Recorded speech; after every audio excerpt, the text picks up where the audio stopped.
Welcome to Vibrate Higher, the podcast that takes you on a transformative journey towards aligning with your higher self, unlocking the depths of knowledge, wisdom, and understanding within you. I'm your host, Joelle, mindset coach and founder of Synergy Group. I'm here to guide you on a path of self-discovery and personal growth.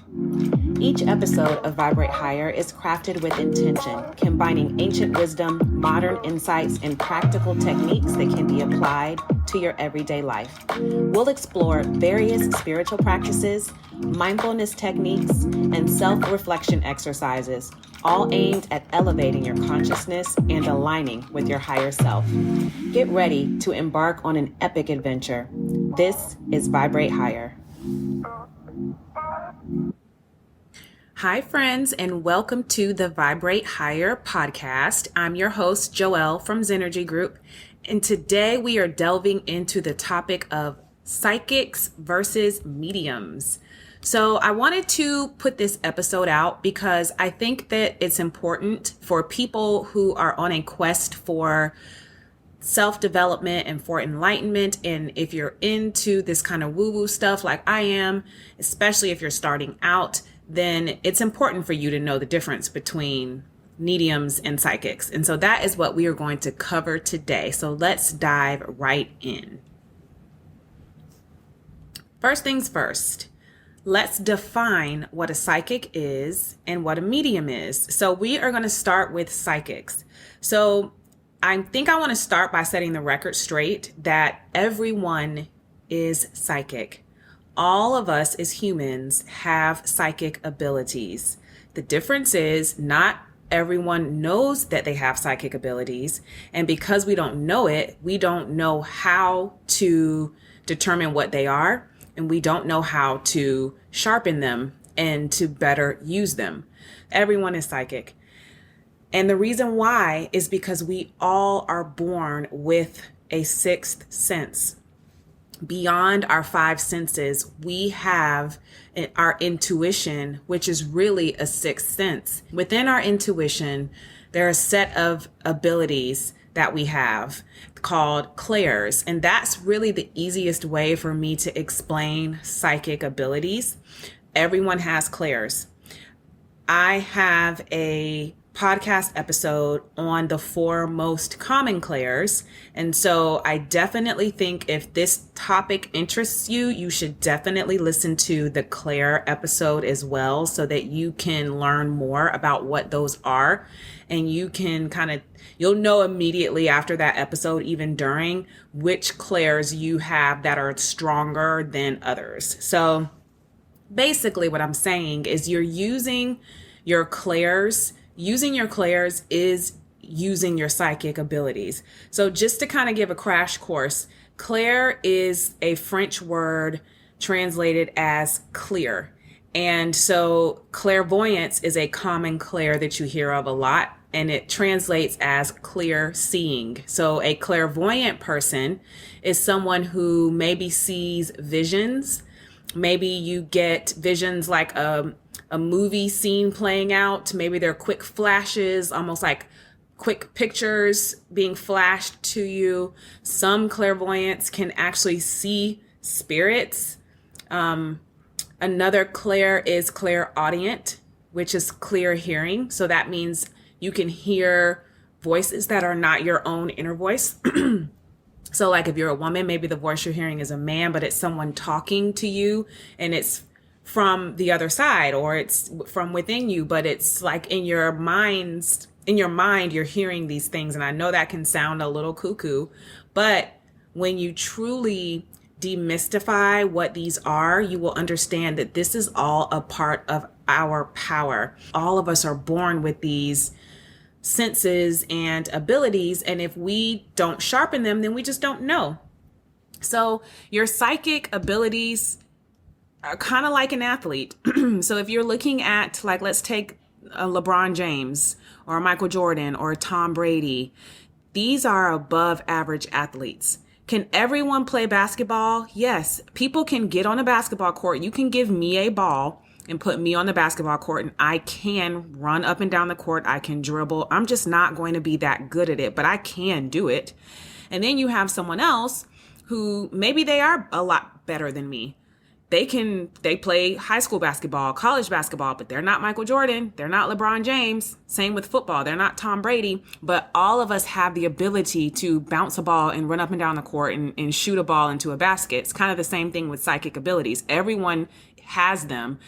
Some of us are born with the abilities that are keener or a little bit more above average. And so when we actually apply ourselves to fine tuning those, then there's always going to be above average than someone else's who may just have an average version of that ability, but we all have them. So hopefully I'm making sense, and hopefully that gives you an idea of how we are all psychic. So people that practice being psychics, like that are charging you to give you readings, depending on what clair is the strongest for them, that's probably what they are using. And so what they're doing is when you are in their space and they have raised their vibration or quieted their mind enough, they can tap into those clairs and they can get information about you because your auric field they're in tune with it now. And it can be done over the phone as well, but your energy fields are now focused together. And so they are able to get information from it. So they may get it in a vision. You may hear them say, I see you running and laughing with your dog. So they're probably clairvoyant. Or I keep hearing someone say, refrigerator. And you're like, oh, I just got a new refrigerator last night. Oh, okay. Well, then they're a clairaudient type psychic. So that's really what psychics do. They're tapping into your vibrational field and they are getting information from it via clairs. All of us have more than one clair. We have multiple ones. There are more than 4. I just did a podcast episode on the most common 4 because they're just the most common. So hopefully that kind of gives you a little example of why we are all psychics and how psychics are getting information when they're giving it to you. So let's talk about mediums. There's a saying in the metaphysical industry that is so true. And the statement is, all mediums are psychic, but all psychics are not mediums. And that is true.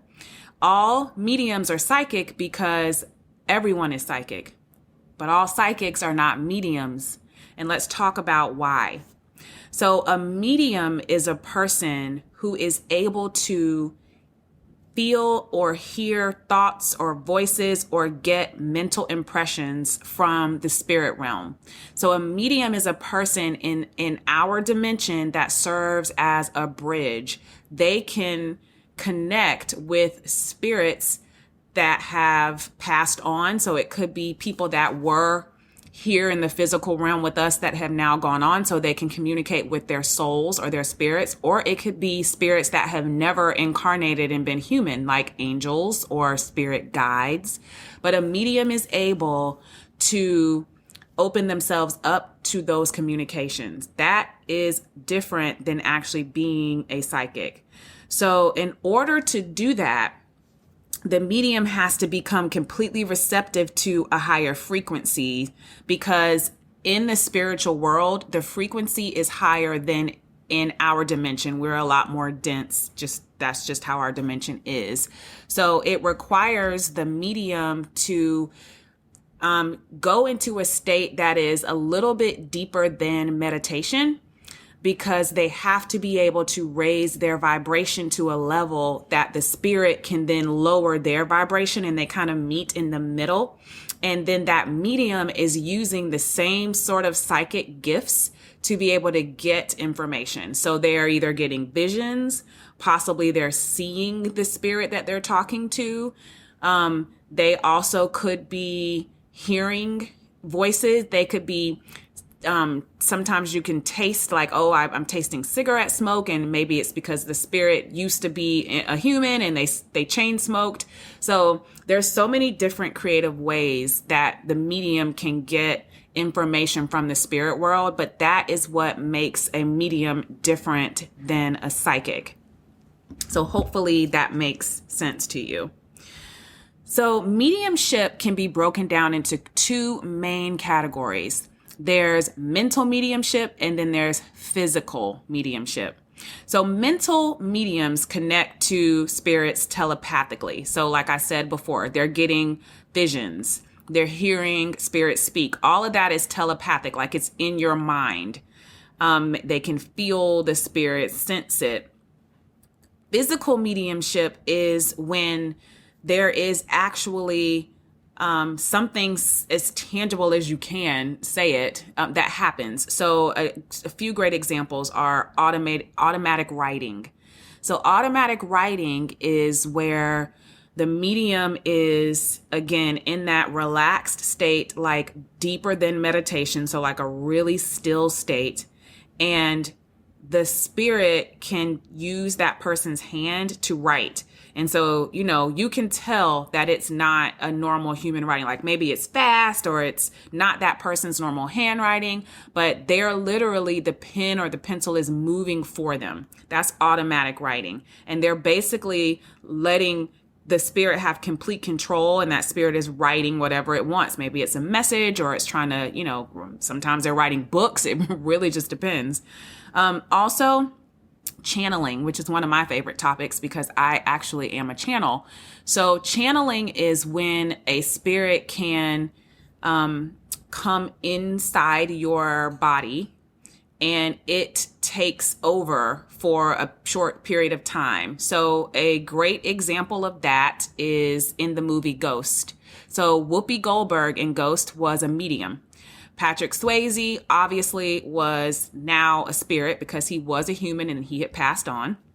So Whoopi Goldberg was actually a medium that practiced both mental mediumship and physical mediumship because she could see the spirits, but she also was a channel. And so the physical mediumship was she was able to allow Patrick Swayze to come into her. If y'all remember that scene where he asked if he could jump in her and he could have this moment with Demi Moore, which was, now that I think about it, back then it was really weird. But either way, that's what channeling is. So an example of me. So my grandmother passed away a few years ago, and that was right around when I was really learning that I was a medium and trying to figure out like how I can sharpen that skill, that gift, and practice it. And so I had gotten to a point where I was kind of getting the hang of it. And so I would carve out time on a weekly basis to talk to my grandmother, and I would ask her to come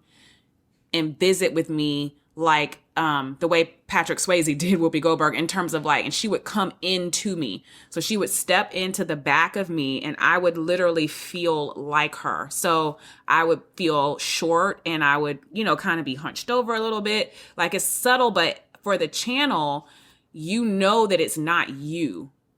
So she would come in and then we would talk in my mind. I wasn't channeling. I wasn't talking out loud. That was just our time together. So she would come in and visit and I would be able to talk with her and I could feel that it was her because I felt like her.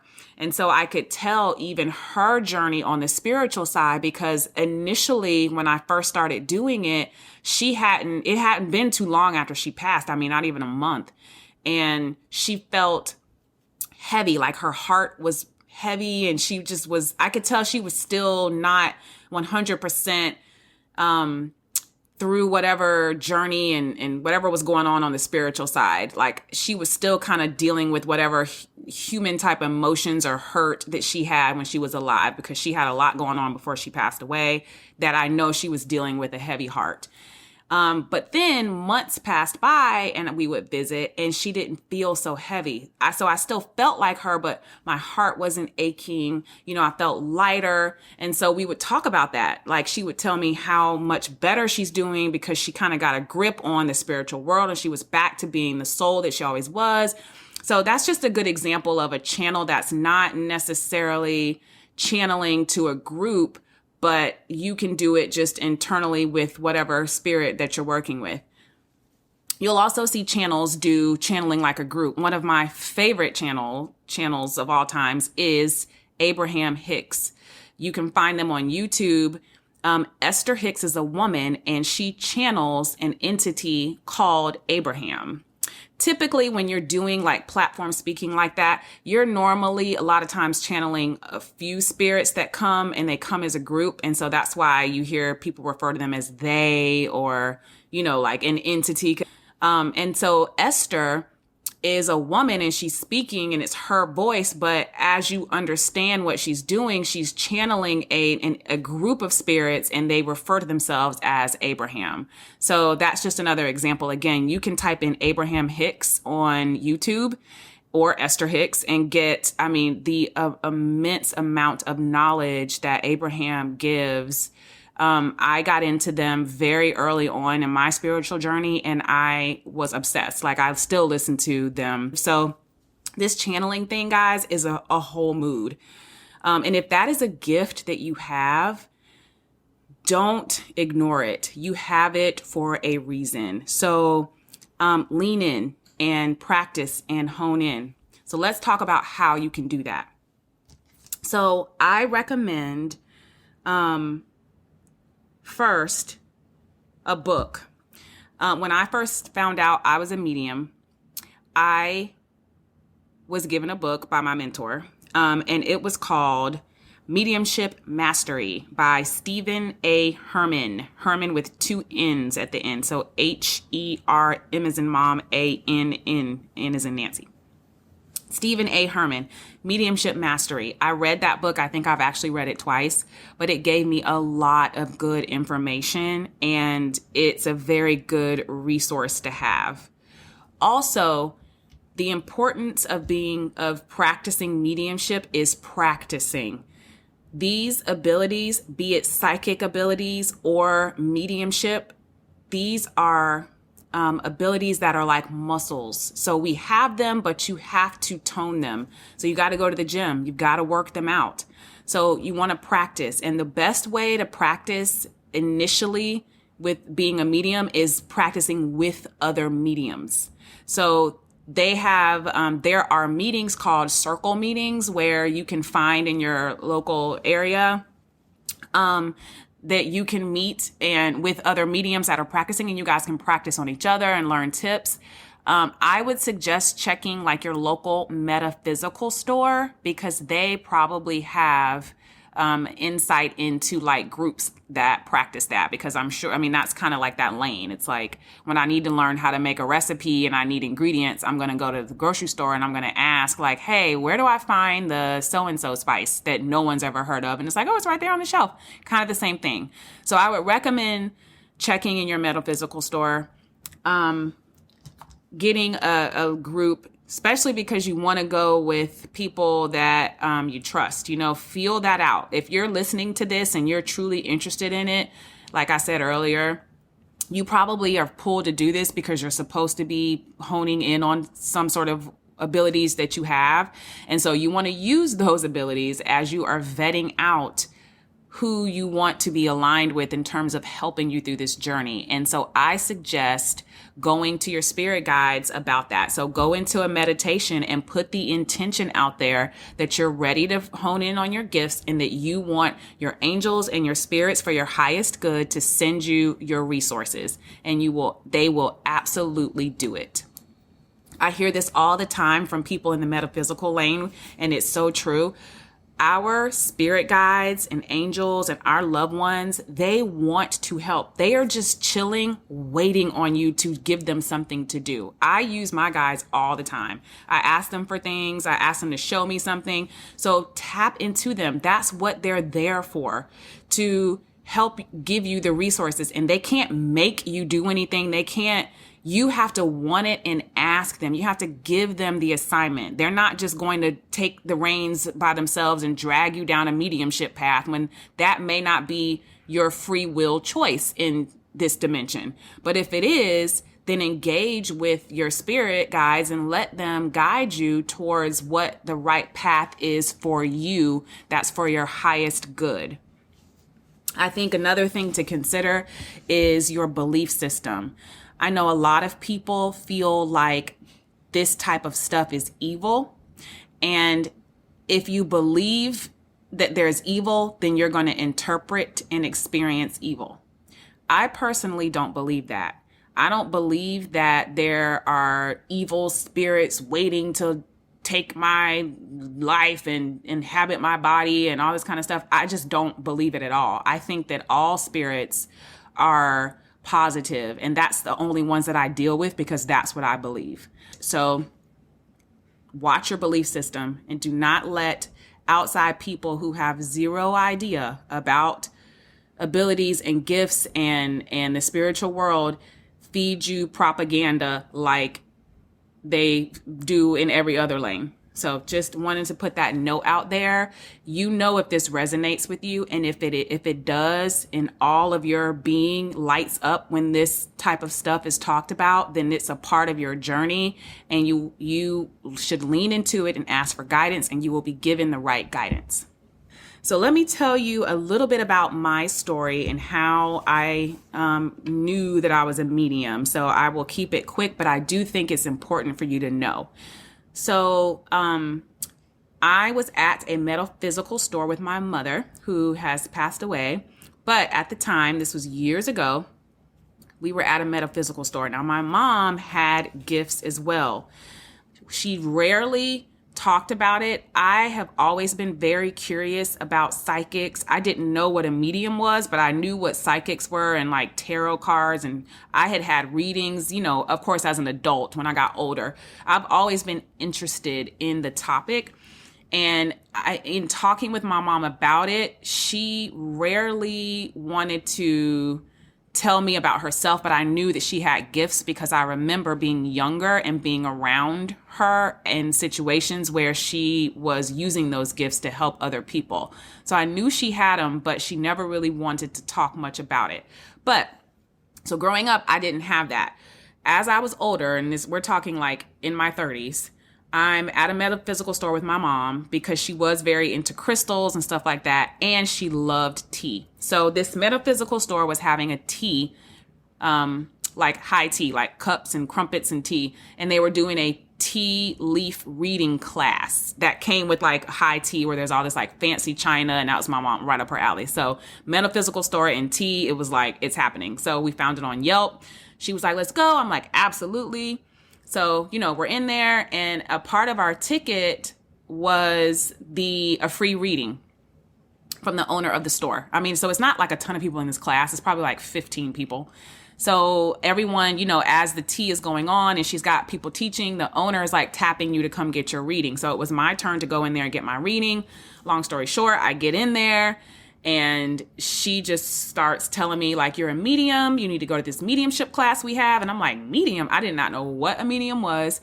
And she was so deep into her trance. She wasn't really, I couldn't really ask a lot of questions. And she was just talking. And I was just staring as in like half shock and half wonder. So what really got me was she told me a story that of an event that occurred probably a year prior to me sitting in front of her that I never told anyone. And it was an encounter that I had with a spirit, and I did not understand it at the time. And I honestly would have chalked it up to it not being real and it being a dream. The only reason that I knew it was real is because I looked over at my dog, because I was in the bed when this happened and in a dead sleep and was woken up. I looked at my dog, and my dog was responding to the spirit as well. That's how I knew that someone was in the room with me and I was not dreaming. So I never told anyone that story. I didn't even tell my mom that story. And I kept it to myself. I chalked it up as like this. I didn't see that. That didn't happen. That was a dream. Even Brooke being up was a dream. Like none of it happened. It's what, of course, my conscious mind is like, no, that's not possible. But when she told me that story that no one else could know, that is exactly the switch that turned on for me. And I knew the shit was legit. I was like, okay. And I hit the ground running with mediumship, and I never looked back. So her shop offered mediumship courses. I feel like it was twice a month on Saturdays. And I went, obviously, like the next one that they had, I was like the first person in the door with a notebook. If you know me, then you know me. I was there with like highlighters and pens. I was ready to soak it up. And when I was in that class, I met my now mentor, who was much older than me, but we clicked right away. We were partnered up in the class, not a coincidence. And after the class, she came to me and said, I want to be your mentor. I'm supposed to be your mentor. And I felt that it resonated with me. And she said, I'm in a few groups. They are invite only. I want to invite you to them. And I said, sign me up. And so she kind of took me under her wing, and I started going with her to circle meetings. And, that's kind of, the rest was history. And that was almost 10 years ago. And I've been practicing and diving deeper and deeper into this metaphysical, spiritual lane ever since then. And it is so a part of what I'm supposed to be doing. And so I felt like I wanted to share that with you, to let you know that these topics, when it comes to this type of stuff, I'm so serious about, because I'm so passionate about it. Here are my mediumship tricks of the trade.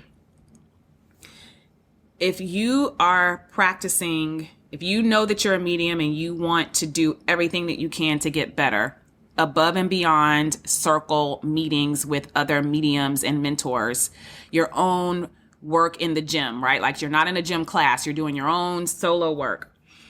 I would recommend setting a consistent time of day that you're going to go and do mediumship type meditations with your spirit guides. The spirit world loves consistency because they can plan on consistency and they will show up every time. In my experience, sometimes it can take longer to connect if you're trying to do like a meditation for like spirit connection, if you're just random with it. At one point, I was really deep into doing it. I was like doing this whole channel thing with, I channel a group called the Othello group. And when I first met them, I met them because I was consistently at this same time every day meditating. And so it got to a point that at that same time every day, it went from taking like 15 minutes to connect to like 2 minutes to connect. I mean, because we developed a schedule. And so they were present when I was present. I have since then kind of gotten off that routine just because life has happened and, I'm into so many different things. So now when I want to connect for spirit connection, I already know, I have a belief at least, that it's going to take me a little longer. So it may take, 10 minutes, 20 minutes, an hour, just depends on what I've got going on in that day and how long it takes me to quiet my mind and raise my vibration. But when you set a consistent schedule, you train your mind and you train your spirit team, and they will meet you there. So step 1, consistent time for meditation, for spirit connection, not just your normal meditation, but spirit connection. Meaning you're going in with the intention of talking to your spirit guides or your loved one. My other tip is diet.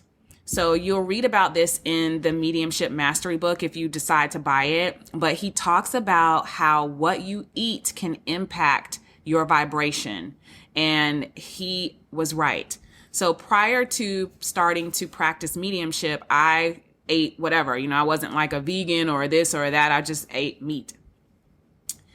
After I learned that what we eat still has energy, and when you have other energy from like animals that have been slaughtered, so think like cows or like, whatever other stuff people eat, chickens and stuff like that, are like running for their lives and being killed. That energy, even though they're not alive anymore, you're still eating their meat. And so that energy is in you, and it doesn't affect you like your spirit guides aren't going to connect with you, because that's not true.